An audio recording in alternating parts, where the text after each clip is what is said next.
આજે આપણે ધોરણ 9 ગુજરાતી વ્યાકરણ વિષયમાં અલંકાર વિશે સમજૂતી મેળવીશું।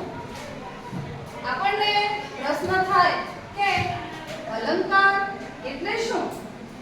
તો જેમ આપણે આપણા શરીરની શોભા વધારવા માટે જુદા જુદા ઘરેણાં પહેરીએ છીએ, જેના કારણે આપણા શરીરની સુંદરતા વધે છે, એ ઘરેણાંને આપણે અલંકાર કહીએ છીએ।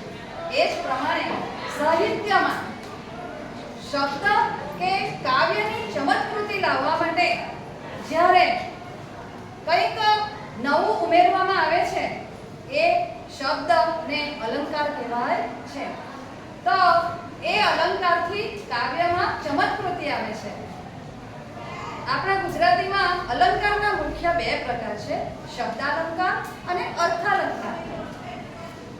જ્યારે શબ્દ દ્વારા કાવ્યમાં ચમત્કૃતિ આવે ત્યારે શબ્દાલંકાર બને છે, અને જ્યારે અર્થ દ્વારા કાવ્યમાં ચમત્કૃતિ આવે એટલે કે કાવ્યની શોભામાં વધારો થાય ત્યારે અર્થાલંકાર થાય છે।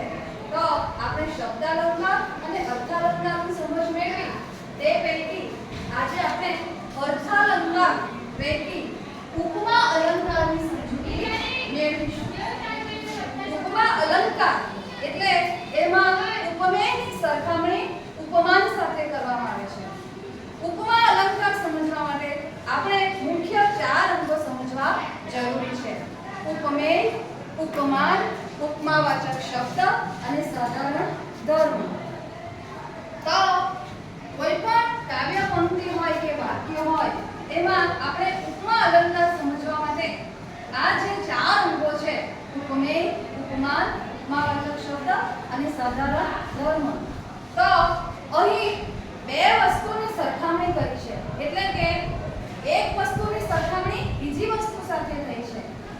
ઉદાહરણ તરીકે કન્યાનું મુખ ચંદ્ર જેવું સુંદર છે, તો અહીં કન્યાના મુખની સરખામણી કોની સાથે થઈ છે? ચંદ્ર સાથે। તો કન્યાનું મુખ એક ઉપમેય છે અને ચંદ્ર એક ઉપમાન છે। બંનેમાં સમાન શું છે? તો સુંદરતા। તો સુંદર શબ્દ એ બંનેમાં છે, બંને સુંદર છે, એથી એ સાધારણ ધર્મ બને છે।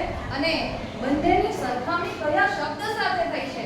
તો જેવો, જેવી, જેવું, એ શબ્દો ઉપમાવાચક શબ્દો છે।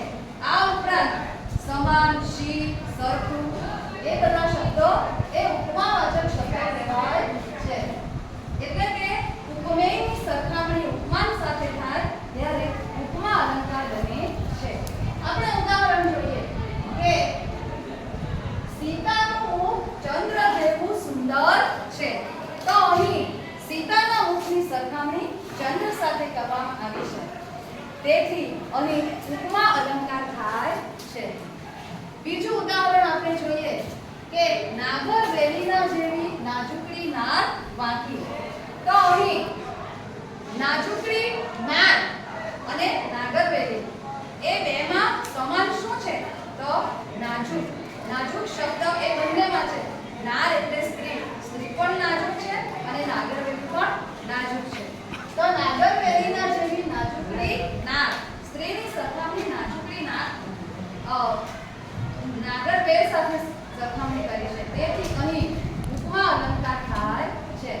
ઉપમા સૂચક શબ્દ અહીં જેવી છે અને બંનેમાં સમાન ગુણધર્મ નાજુકડી છે, તેથી અહીં આપણે ખૂબ જ સરળતાથી ઉપમા અલંકાર